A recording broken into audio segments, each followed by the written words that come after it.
আপনারা এমন কেন বলেন তো? আপনারা হোমমেড কেক মানে কি? আপনার কাছে দিয়ে আসা? না আপনারা আমার কাছ থেকে নিয়ে যাবেন? আমি তো জাস্ট কেকটা আপনার কাছে সেল করছি। আর তো কিছুই না। আর আপনি তো ঘরে বসে আপনি কেকটা পেয়ে যাচ্ছেন। একজন মানুষ যদি এটা ডেলিভারি করে যদি লাভই না ওঠে, সে কেন ডেলিভারি করবে? আপনারা সেটাই মাথায় ঢুকে না। আমি যতবার ভালোভাবে বোঝানোর চেষ্টা করি আপনারা তাও বুঝেন না।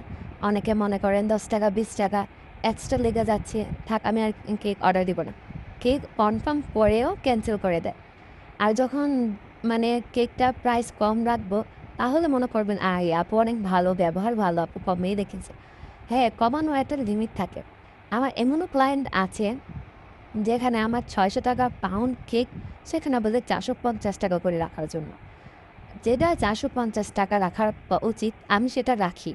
যতটা পারি রাখার চেষ্টা করি। যেখানে আমার এক্সপেন্সিভ কেকগুলা, ওইগুলো আমি কীভাবে রাখবো? সবগুলার জিনিসই তো খুব এক্সপেন্সিভ। কিন্তু তারা এটা বোঝার চেষ্টা করে না।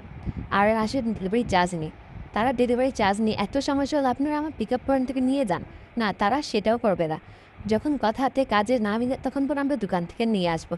হ্যাঁ ভাই, দোকান থেকে নিয়ে আসতে পারবেন। ভালো, ভালো কোয়ালিটি দোকান থেকে নিয়ে আসতে পারবেন। যতই দোকান থেকে আসেন, হোমমেড কেকের মতো মজা আর ভালো কোয়ালিটি কোথায় পাবেন না। আজব মানুষ।